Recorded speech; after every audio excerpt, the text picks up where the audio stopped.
lupa, no? Bowing. Amen. Ano pa? On one's face in prayer. Ayan. So, yan naman ay mababasa natin sa Matthew 26 verse 38. No? Basahin na natin yan, mga kapatid. Sa Matthew 6, 26, I mean, verse 39. Ano nakasaad dyan? Kita nyo na sa Bible nyo? Sabi dito, sa Matthew 26, verse 39, at lumakad siya sa dako paroon at siya'y nagpatirapa at nanalangin na nagsasabi, Ama ko, kumbaga, maari ay lumagpas sa akin ang sarong ito, kaya may wag ang ayon sa ibig ko, kundi ang ayon sa ibig mo. Sino yung nanalangin na ito, mga kapatid? Jesus. Si Jesus, no? So, si Jesus, siya po ay nanalangin na nagpa-tirapak siya sa pananalangin. Paano magtirapak? Paano ba i-describe yung magpa-tirapak? Sa English, hal. Di ba yung parang talagang yung ulo mo nakaganyan talaga sa no? Sa lupa. Yan. Parang nagbabawing din. Amen? Praise God. So, ano pa? On one's knees in prayer. Yan yung nakaluhod. And then, with the face between the knees in prayer. So, yan naman, mababasa natin yan, mga kapatid, sa 1 Kings 18, verse 42. Paano yun? With the face between the knees in prayer. Ayan. So, yan yung nakaluhod na parang nasa pagitan ng binti mo, na nag-pray ka. So, marami palang klase, no? Maraming klase ang position ng pananalangin. So, nakita natin, mayroong 7 position. So, saan naman pwedeng manalangin daw? So, una-una, privately, yun yung closet, no? Ano pa, publicly, pwede tayo nga manalangin in public, mga kapatid, na kung saan nasa sulok tayo, hindi naman natin sinushow talaga na nanalangin tayo. But, pupunta tayo sa isang sulok na nagpipray. With, ano pa, mga kapatid, at the appointed place, ito yung God's house, yung appointed place, ito yung church, or kung saan may mga gawain, no, ng ating Panginoon. No? So, doon tayo nagkakaroon ng pananalangin. In homes. So, meron din tayo pananalangin maging sa bahay. Hindi lang sa church na nanalangin. Maging sa bahay, tayo po ay nananalangin. So, ano-ano naman yung mga petition natin sa prayer? So, una, forgiveness. No? Napag-aralan na natin yung nakaraan. Ano pa? For Christian, graces. So, kapag nananalangin tayo, ipanalangin natin na pagpapalain ng Panginoon ang mga anak niya, ang mga Kristiyano, no? Amen?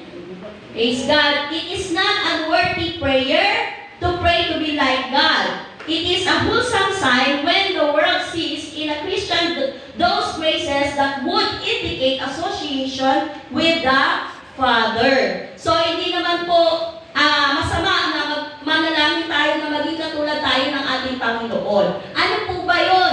Yung maging katulad natin, yung kung ano yung karakter ng ating Panginoon. Para makita daw yung biyaya ng ating Panginoon, no, na nasa ating buhay. Sapagkat ito yung magiging patotoo sa sanlibutan ito, mga kapatid. Na kasama natin talaga ang ating Panginoon. Ano pa? Ang petition natin sa pananalangin. So, pangatlo, mga kapatid, for the salvation of the lost.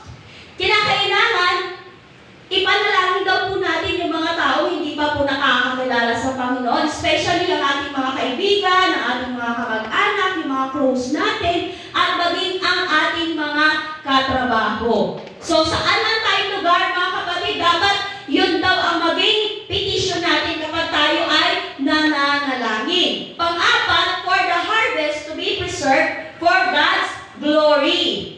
Yan, kailangan, no? Magkaroon ng mga kaluluwa na yan para mag-glorify ang ating Panginoon.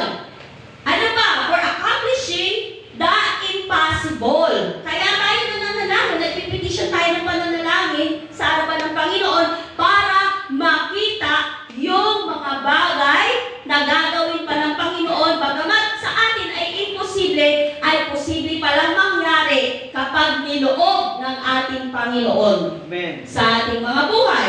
Next, panalangin daw din natin yung may sakit.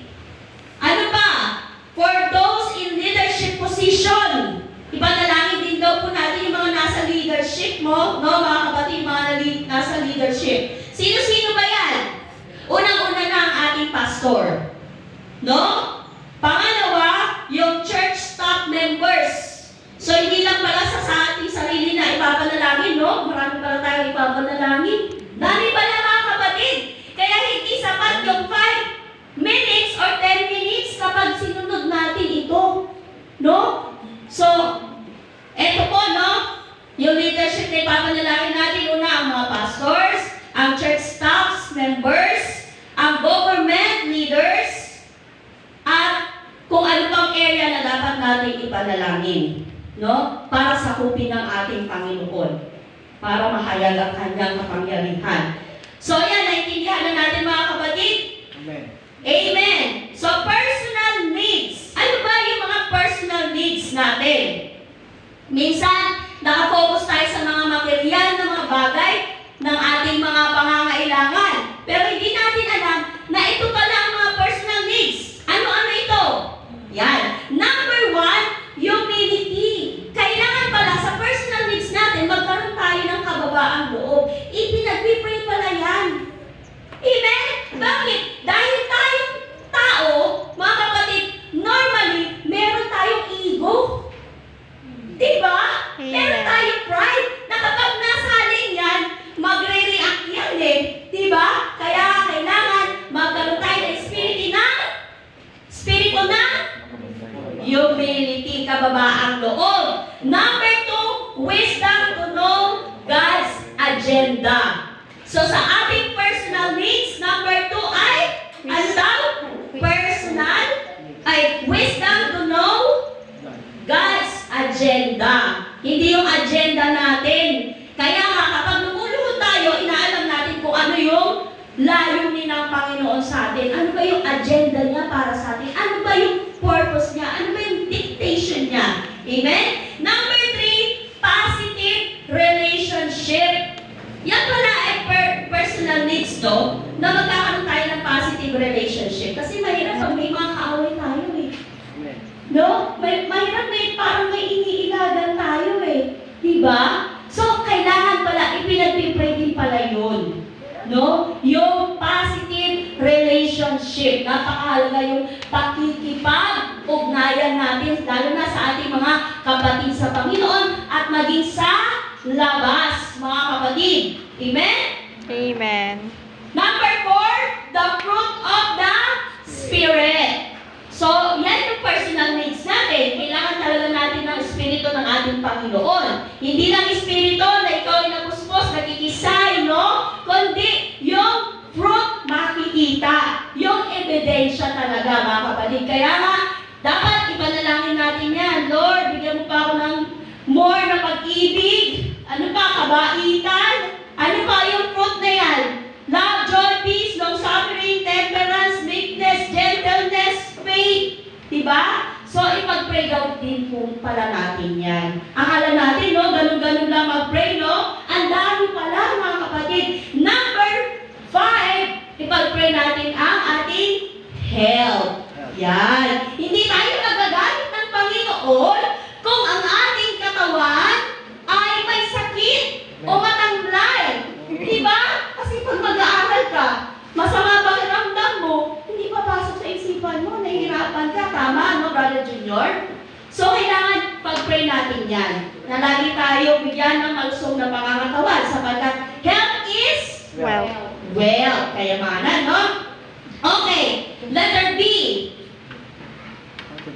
Family needs. Nakuha na natin yung personal needs. Ulitin ko, humility. Number 2, wisdom to know God's agenda. Number Number 3, positive relationships. Number 4, the fruit of the Spirit. Number 5 is health.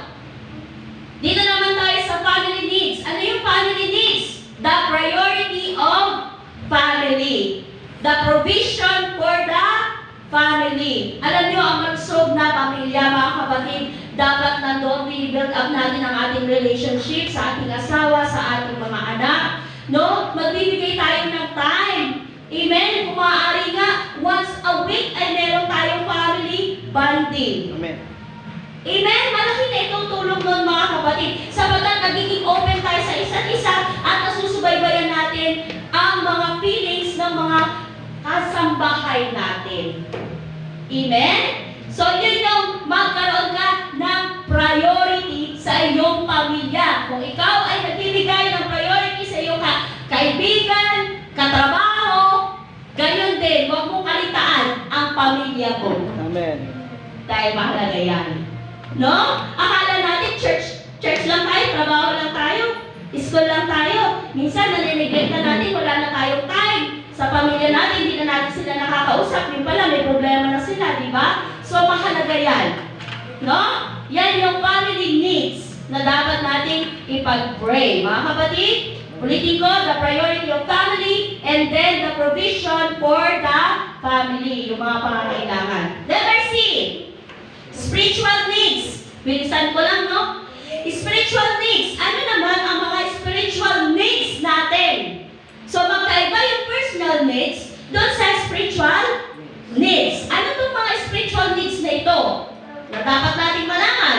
Number 1, time alone with God. Amen. Amen? Amen. Sa buong maghapon, mga kapatid, busy-busy tayo eh. Di ba? Marami tayong ginagawa. Pero wag daw natin kaligtaan na bigyan ng time ang Panginoon. Yan na yung prayer time natin. Lalo na sa gawain ng Panginoon. Minsan kasi, ang kaaway natin, pati linggo, inaagaw niya para wag kang magkaroon ng time sa Panginoon para hindi mo makamit kung ano ang gustong mangyari ng Diyos sa buhay mo. Pinopokus natin ang ating sarili sa mga bagay na ating mga pangangailangan lang. Hindi natin nabibigyan ng time kung ano naman ang pangangailangan ng iyong kaluluwa. Kaya minsan, hindi mo alam, madali ka na magiging, sensitibo ka na. Madali ka na magagalit. Diba? Magtatakbo. Mag-walk out. Oh. So, yun po ay mahalaga. Time alone with God. Number 2, anointing. Anointing. Kailangan natin ng anointing. Hindi lang si pastor ang pwede manalangin sa may sakit. Hindi lang si pastor ang pwede manalangin sa mga nangangailangan. Tayo, na anak ng Diyos, tinawag ng Diyos, same lang yung anointing na binigay sa atin. Iisa lang Espiritu ng Panginoon eh. In-impart niya yan sa lahat ng mga tumanggap sa Kanya. Kaya tandaan natin, meron din tayong anointing. Ipag-pray mo lang. Minsan kasi hindi natin pinag-pray. At minsan naman, pinag-pray nga natin, hindi naman natin in-exercise. Yan. Kailangan exercise din pala natin yan. Amen? Ano ibig sabihin exercise? Magpagamit ka sa Panginoon, sa ministry. Kahit sa pagkanta yan, mga kapatid, may anointing dyan. Diba? Kahit sa pagtugtog yan, may anointing yan, mga kapatid. Meron tumutugtog na masakit sa tenga. No? Parang hindi ka nabibless. Meron namang magaling tumutog, pero hindi ka pa rin nabibless kasi wala yung spirit na nararamdaman mo. No? So, iba yung anointing na inanoint ng Panginoon. Amen? Amen. So, yan. Ipag-pray natin yan. No? Yan yung spiritual needs. Number 3, integrity. Yan. Napakahalaga ng integrity sa buhay ng isang Kristiyano. Amen? Huwag natin ibaba yung ating moral. Kailangan nandun lagi na kasama natin ang Panginoon na naluluwalhati, nandun yung integridad natin, yung paninindigan natin sa tama. Amen? Praise God. Number 4, protection from spiritual warfare. Yan. kinakailangan pag-pray natin yung protection ng Panginoon. Gaya ng tinuro ko nung nakaraan, kailangan natin ng protection, hindi lang sa labas, no? Naingatan tayo ng Panginoon, kundi from within. Doon sa kaibuturan ng ating mga puso, yung ating emotion, mga kapatid, napakahalaga niyan. Amen? So, Amen. protection sa mga ini-inject ng kaaway, sa mga negative thoughts na yan. Protection. Kailangan yan, mga kapatid.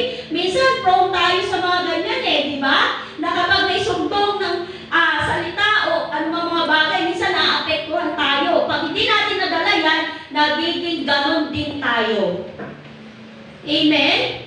Nakuha niyo, mga kapatid, dahil sa epekto na kapag hindi natin ma-handle. Kaya nga, protection from within at saka sa labas. No? Number 5, accountability. No? Spiritual needs natin na dapat natin ipag-pray, maging accountability tayo. Meron tayong dapat na ginagawa. No? Meron tayong ginagawa. Accountable tayo sa bagay. Yung accountable natin, ang Great Commission natin, mag-akay ng mga kaluluwa. Kung ikaw naman, may naakay ka na, naidala mo na, naka-attend ng isang beses, i-follow up mo. Ikaw ang accountable doon. Para siya ay lumago, i-follow up mo. Diba? So, lahat ng mga bagay na iniaatas sa atin, tanggapin natin iyan na mayroong responsibilidad na gagawin natin ang ating best. Dahil accountable ka sa bagay na yun, dahil pinagkatiwalaan ka ng Panginoon. Amen. Amen? So, palakpakan na natin ang ating Panginoon.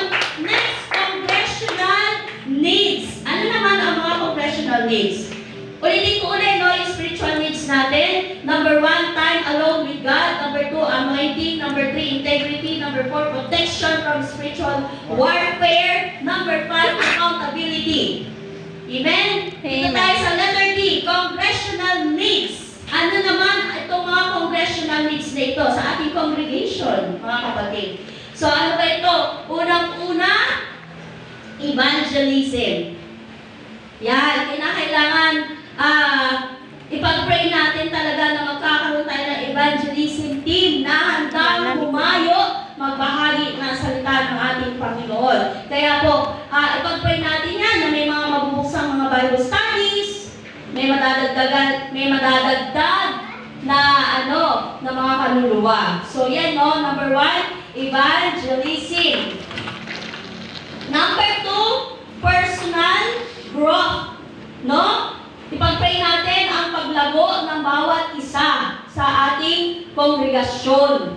No? Hindi lang si pastor ang lalago, hindi lang yung asawa ni pastor o yung anak ni pastor, kundi ang bawat isa na dumagalo sa iglesyang ito, ipag-pray natin sila. Na sila ay mag-mature, lumago, at magamit ng ating Panginoon. Number 3, mobilization of the laity.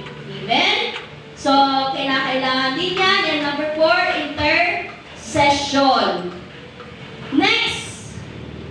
So, yan po, no, evangelism, personal growth, mobilization of the laity, intercession. So, letter H for enemies. Letter H. Ipag-pray din po natin ang ating mga kaaway. Sabi sa Luke 6 verse 28, "But I say unto you, love your enemies, bless them that curse you, do good to them that hate you, and pray for them who despitefully use you and persecute you." Kita mo, ang dami, Iibigin daw natin yung ating kaaway, pagpapalain daw natin yung sumusumpa sa atin, gagawan daw natin ng mabuti ang mga nagagalit sa atin. Amen? Bakit, mga kapatid? Kasi pag ginawa natin yan, mga kapatid, yung mga nagagalit sa atin, kahit nagagalit siya, gumagawa pa rin tayo ng kaparaanan na maabot natin siya. At patuloy natin sinisikap na maging mabuti sa kanya. Pagdating ng araw, marirealize niya rin yun Yung ginagawa niya na hindi mabuti sa iyo, marirealize din niya yun. Kaya pala tinuturuan tayo ng Diyos na maging ganun. Dahil kapag naging ganun, mga kapatid, unang-unang pinagpapala doon? Ikaw. Bakit ikaw? Palagay nyo, bakit ikaw yung unang pinagpapala doon? Kasi nadidevelop mo yung sarili mo. No? Nadidevelop mo na dapat magagalit ka din, pero dahil pinagpipray mo siya, ginagawa mo yung mabuti, na unang-unang nawiwin mo yung sarili mo, yung sarili mong kalooban. No? Then, pag nagawa natin yun, nag-glorify ang Panginoon at nakikita ngayon yung kabutihan ng Diyos na nasa sa iyo. Amen? Amen. Palakpakan nga natin ang ating Panginoon. So, mahirap, no? Mahirap, pero sabi nga, walang mahirap sa Diyos sa mga nagmamahal sa Panginoon. Amen? Ano pa? Ano pa ipapanalangin natin? Pray for one another. Pag-pray natin ang isa't isa, mga kapatid. Sabi nga sa sa James 5 verse 16, confess your faults one to another and pray one for another that he may be healed. So, kailangan kumuha tayo ng friend sa ating mga kapatid sa Panginoon na mapagkakatiwalaan natin, tapos pwede natin i-open kung ano man yung mga kahinaan, problema natin, para mayroong magpipray sa atin. Kasi iba din yung may nagpipray sa atin, hindi lang ikaw sa sarili mo. Bakit? Kasi kapag na-confess mo yon sa Kanya na napili mo, na napagkakatiwalaan mo, magkasama kayo nagpipray, mga kapatid, iba yung dating nun eh. Natutulungan ka niya through prayer. Amen. At the same time, naiingatan ka, nababantayan ka. Bakit? Dahil alam ng kapatid mo na yon na ganun ka, so ikaw naman nagiging maingat ka na. Diba? Nagiging aware ka na dahil pinagpipray nyo yun. Amen? Amen. Praise God. So yun lang mga kapatid, napakalaga nito na dapat nating tandaan. So dito na nagtatapos yung ating topic about dun sa prayer. Mga kapatid, sa buong buwan na ito, no, ng March, na itinuro ni Brother Junior, the principle of prayer, how to pray, yun na yung umpisan ko, how to pray, the power of prayer, the practice of prayer. So yan mga kapatid, hope